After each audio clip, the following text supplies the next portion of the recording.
입니다. 마태복음 17장 14절에서 27절까지의 말씀, 저희 한 절씩 돌아가면서 읽고 마지막 절 함께 읽도록 하겠습니다. 그들이 무리에게 이르매 한 사람이 예수께 와서 꿇어 엎드려 이르되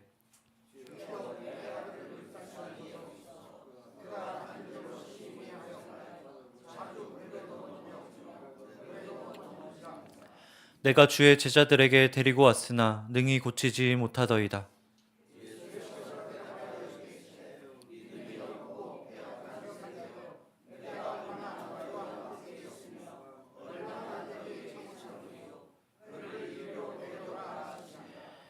이에 예수께서 꾸짖으시니 귀신이 나가고 아이가 그때부터 나으니라.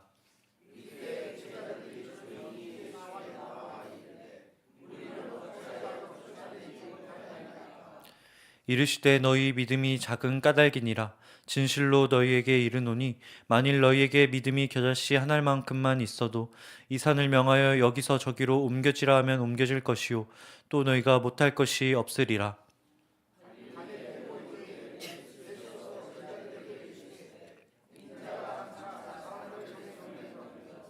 죽임을 당하고 제3일에 살아나리라 하시니 제자들이 매우 근심하더라.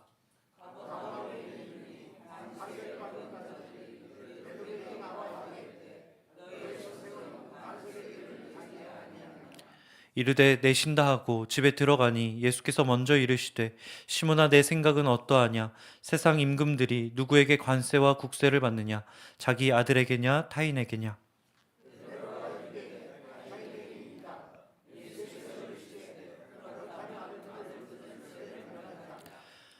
그러나 우리가 그들이 실족하지 않게 하기 위하여 내가 바다에 가서 낚시를 던져 먼저 오르는 고기를 가져 입을 열면 돈 한 세겔을 얻을 것이니 가져다가 나와 너를 위하여 주라 하시니라.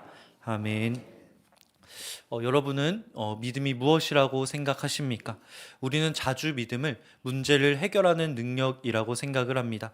그러다 보니 일이 잘 풀리면 믿음이 있는 것 같고 그렇지 않으면 믿음이 없는 것처럼 느껴집니다. 내 믿음이 약해서 그런가 스스로를 탓하게 되더란 것이죠. 그런데 오늘 말씀은 우리에게 이렇게 질문합니다. 믿음이 정말 문제를 해결하는 능력이냐고 말이죠. 오늘 우리가 함께 본 마태복음 17장 14절에서 27절까지의 말씀엔 세 장면이 연달아 나오는 것을 보게 됩니다. 귀신 들린 아이의 치유, 예수님의 순환 예고, 그리고 성전세 이야기. 언뜻 보기엔 따로 떨어진 이야기 같지만 마태는 이 세 장면을 하나로 엮어서 우리에게 믿음이 무엇인지 다시 질문하게 합니다. 14절에 주님은 산 위의 영광에 머물지 않으시고 산 아래로 내려오셨습니다. 우리는 변화산의 영광을 경험하면 믿음이 더 강해질 것 같아요. 그러나 주님은 오히려 산 아래의 현실을 통해 믿음을 배울 수 있다라고 말씀해 주십니다. 왜냐하면 믿음은 내가 얼마나 대단한 존재인지를 증명하는 데서가 아니라 지루한 현실을 향해 나아갈 때, 그리고 그 자리를 지키며 살아갈 때 자라나는 것이기 때문에 그렇습니다. 산에서 내려오시자마자 예수님이 마주하신 상황은 무엇입니까? 산 위의 영광과는 너무나도 다른 지극히 고루한 현실의 모습이에요. 무력한 모습입니다. 한 아버지가 아들을 데리고 와서 이렇게 호소하는 거예요. 내 아들을 불쌍히 여기소서. 그가 간질로 고생하여 불에도 넘어지며 물에도 넘어지는지라. 간질이 무엇입니까? 자신을 제어할 수 없는 상태의 질병입니다. 나의 의지로 발작을 멈출 수가 없는 거예요. 불과 물이 위험하다는 건 알지만 그것을 향해 나아가는 것을 멈추지 못하는 것입니다. 마치 이 분노가 나를 해칠 것을 알지만 멈추지 못하는 우리. 이 욕망이 나를 그르칠 거라는 것을 잘 알지만 그 욕망을 멈추지 못하는 우리의 모습과 같이 말입니다. 간질에 걸린 아들을 데리고 아버지가 제자들에게 데리고 갑니다. 아마 마태복음 10장에 제자들이 그 병자들을 고쳤다는 소식을 들었던 것 같아요. 기대감에 가득 찬 마음으로 제자들을 찾아갑니다. 그러나 결과는 어떻습니까? 내가 주의 제자들에게 데리고 왔으나 능히 고치지 못하더이다. 이미 그들은 기적을 일으켰던 자들입니다. 제자들은 성공한 경험이 있는 자들이었어요. 그런데 왜 이번에는 안 되었던 것일까요? 왜 이번엔 실패한 것일까요? 지난번보다 기도가 짧아서 그랬을까요? 시간이 지나서 능력이 약해져서 그렇게 된 것일까요? 오늘 성경은 제자들의 실패 이유에 대해 이렇게 이야기합니다. 20절 말씀, 너희의 믿음이 작아서라고 말이죠. 우리가 귀신을 쫓아내지 못한 이유가 무엇이냐고 묻는 제자들의 그 질문에 예수님은 간단하게 너희 믿음이 작아서라고 말씀하십니다. 그런데 동시에 이렇게 말씀하세요. 겨자씨 한 알만큼의 믿음만 있어도 산을 옮길 수 있다고 말씀하십니다. 분명 작은 믿음이 문제라고 하셨습니다. 그런데 곧바로 뭐라고 하시느냐? 겨자씨만한 믿음만 있어도 산을 옮길 수 있다고 말씀하십니다. 겨자씨 역시 크지 않은데 말이죠. 겨자씨 역시 작은데 말입니다. 믿음이 작은 게 문제면 큰 믿음을 가져야 된다고 말씀을 하셔야 되는데 주님은 겨자씨만한 믿음만 있으면 된다고 말씀하십니다. 이것은 어떻게 우리가 받아들여야 될까요? 작은 것이 문제가 될 때도 있고 그렇지 않을 때도 있습니다. 사소해 보이는 것이 어떨 땐 큰 영향을 주지만 어떨 때는 그렇지 않기도 해요. 바로 나침반의 경우가 그렇습니다. 여러분, 나침반의 바늘은 작지 않습니까? 그런데 그 바늘이 정확하게 북쪽만 가리키면 그 나침반은 전혀 문제가 없습니다. 그러나 반대로 바늘이 아무리 크고 그 바늘이 금으로 만들어져 있어도 방향이 조금이라도 틀리면 도착지는 엉뚱한 곳이 되어버리고 마는 것입니다. 주님은 지금 그 말씀을 하고 계신 거예요. 믿음의 양이 아닌 질을 말씀하고 계신 겁니다. 제대로 된 믿음, 올바른 곳을 가리키는 믿음만 있다고 한다면 그 믿음이 아무리 작아도 겨자씨 한 알만한 그 믿음과 같아도 역사가 일어난다고 말씀하고 계신 겁니다. 믿음이 작다는 것은 확신이 모자라거나 감정이 부족한 것을 가리키지 않습니다. 그것은 무엇을 가리키느냐? 나의 믿음이 잘못된 것을 가리키고 있다는 것을 의미하는 거예요. 나의 믿음의 대상이 하나님을 향하고 있지 않다는 것을 의미합니다. 오늘 제자들이 실패한 이유는 무엇이겠습니까? 과거의 방식에 그들이 사로잡혔기 때문에 그렇습니다. 믿음의 방향이 능력의 원천이신 하나님께 향하는 것이 아니라 내가 과거에 했던 그 기억, 내가 성공했던 그 경험이 그들을 붙잡았기 때문에 그렇습니다. 그들의 믿음의 방향이 나의 과거의 성공을 향해 있었기 때문에 그렇다라고 하는 것이죠. 믿음이 작다는 말은 확신이 모자라다는 것을 뜻하지 않습니다. 내가 기대는 방향이 잘못됐다는 것을 의미하는 거예요. 내가 기대는 방향이 하나님이 아니라 나의 능력과 경험일 때 우리는 아무런 역사도 경험할 수 없게 되는 것입니다. 예수님의 믿음은 언제나 하나님을 향해 계셨습니다. 그분 역시 하나님의 아들이시고 능력이 충분하시지만 늘 하나님께 기도하는 아들이셨습니다. 과거의 성공이 아닌 하나님 아버지를 바라보는 것이 예수님의 믿음의 방향이었던 것이죠. 그러기에 주님은 말씀 한마디로, 화려한 능력이 아닌 겨자씨만한 말 한마디로 아이를 고치시는 것을 보게 됩니다. 이어서 주님이 이렇게 말씀하십니다. 인자가 사람들의 손에 넘겨져 죽임을 당하고 제3일에 살아나리라. 주님 아이를 고치신 다음에 곧바로 자신의 순환을 예고하십니다. 영광스러운 산에 머물지 않고 문제 가득한 현실로 내려오셨던 것처럼 기적을 베푸신 이후에 그 영광에 머물지 않고 자신이 겪을 순환에 대해서 제자들에게 말씀하시는 겁니다. 우리로 치면 분위기를 깨는 말처럼 느껴졌을 거예요. 제자들이 근심합니다. 왜냐하면 그들이 기대한 믿음은 문제 가득한 현실을 해결하는 능력이었기 때문에 그렇습니다.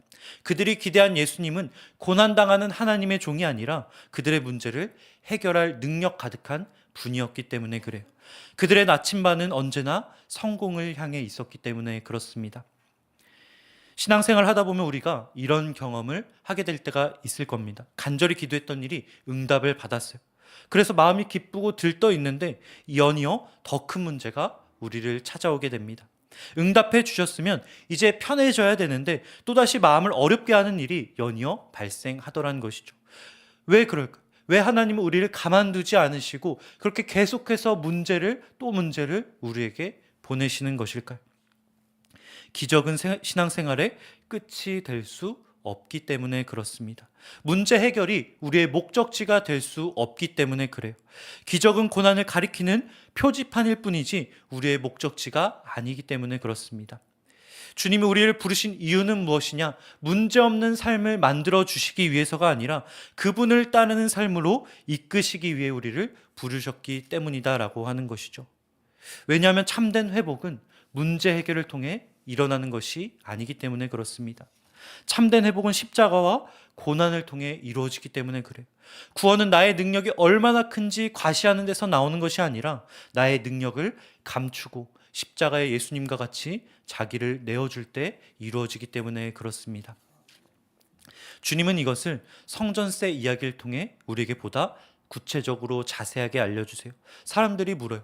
왜 너네 선생님은 성전세를 내지 않느냐? 그러자 예수님 뭐라고 이야기하십니까? 왕이 세금을 아들과 타인 중에게서 누구에게 받느냐라고 물으십니다. 베드로는 타인들에게라고 답해요. 그러자 예수님이 대답하십니다. 그 말이 맞다.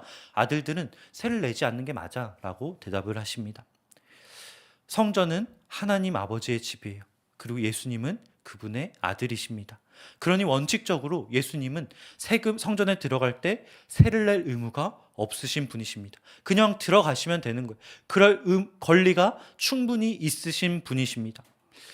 그런데 성전세 이야기는 여기서 끝나지 않아요. 예수님은 이렇게 말씀하십니다. 그러나 우리가 그들이 실족하지 않게 하기 위하여. 여기 실족은 상대방의 신앙에 걸림돌이 된다는 의미입니다. 복음을 전하는데 걸림돌이 된다라고 하는 뜻인 거예요. 예수님은 성전세를 낼 필요가 없는 분이셨습니다. 그럴 권리가 마땅히 있는 분이셨어요. 그러나 사람들이 실족하지 않도록, 괜한 오해가 생기지 않도록 자신의 권리를 포기하고 내려놓으시는 것을 보게 됩니다. 자신의 권한과 자유를 포기하시더라는 것이죠. 이것이 바로 제자가 따라야 될 믿음의 길, 십자가의 길, 자기 내어줌의 길인 것입니다. 예수님은 하나님의 아들이셨지만 자신의 권리를 내려놓으셨어요.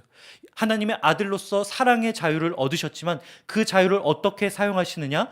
남을 위해 자신의 권리를 내려놓는 데 사용을 하십니다.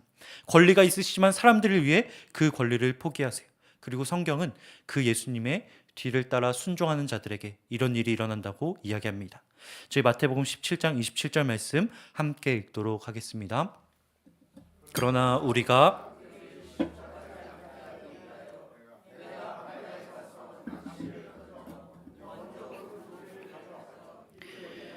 돈 한 세겔을 얻을 것이니 가져다가 나와 너를 위하여 주라 하시니라. 아멘. 당시 한 세겔은 그렇게 작은 돈이 아니었습니다. 그렇다고 해서 큰 돈도 아니었어요. 예수님 그냥 충분히 내실 수 있었습니다. 기적이 없어도 내실 수 있는 정도의 금액이었어요. 그런데 주님은 굳이 물고기를 통해 그 돈을 갖고 오라고 하시는 것을 보게 됩니다. 왜 주님은 그런 기적을 보여주시고 베풀어 주셨던 것일까요? 그것을 통해 주님은 우리에게 말씀해 주고 계신 겁니다. 믿음의 길을 걷는 하나님의 아들은 하나님께서 책임져 주신다는 것을 보여주시기 위해서 말이죠. 말씀을 믿고 예수님을 따라 자신의 권리를 포기하는 자를 하나님께서는 절대 손해보지 않게 하신다는 것을 보여주기 위함인 것입니다. 우리의 삶에도 이런 순간들이 찾아올 때가 많이 있습니다. 이건 마땅한 내 권리야. 나는 틀리지 않았어. 이건 참으면 내가 손해인 것 같은데? 라는 생각이 들 때가 있습니다. 그러나 예수님은 이렇게 말씀하세요. 하나님 나라에서는 손해처럼 보이는 곳이 바로 은혜의 자리라고 말이죠. 나의 자유를 포기하고 나의 권한을 포기하는 그곳이야말로 기적을 경험할 수 있는 자리라고 말이죠. 자신을 신뢰하며 나를 타인에게 내어주는 자에게 하나님은 절대 손해를 끼치지 않는다고 말이죠. 그러니 오늘 나의 믿음을 더 크게 해달라고 기도하기보다 방향을 바로 잡아달라고 기도하면 좋겠습니다. 나의 능력이 아니라, 계획이 아니라 능력의 근원이 되신 주님을 바라보고 십자가의 길을 걷게 해달라고 기도하면 좋겠습니다. 왜냐하면 참된 믿음은 산을 옮기는 능력이 아니라, 기술이 아니라 그 산 너머에 계신 주님을 바라보는 것이기 때문에 그렇습니다. 손해보는 자리에 가도 나를 채워주시는 그 주님을 신뢰하는 것이기 때문에 그렇습니다. 그렇게 우리가 그 믿음으로 나아갈 때에 귀신이 쫓아지고 산이 옮겨지며 참된 기적을 경험하는 것이 우리 삶 가운데 이루어질 줄 믿습니다. 기도하겠습니다. 사랑해 주님 감사합니다. 오늘도 말씀으로 우리를 만나주시고 주님의 영광을 바라보게 하여 주시니 감사합니다. 믿음의 크기가 아닌 방향이 중요하다고 하시는 주님, 혹 우리의 믿음이 무력한 나의 삶과 능력을 향해 있진 않습니까? 오늘 이 시간 나의 마음과 눈을 주님께서 밝혀주셔서 나의 눈과 마음이 영광스러운 주님만 향하게 하여 주옵소서. 산 위에 머물지 않고 산 아래에 내려와 우리의 무력한 삶에 함께하여 주시는 주님, 우리의 그 삶에도 불과 물처럼 피하고 싶은 자리들이 있습니다. 손해보고 싶지 않은 자리들이 있습니다.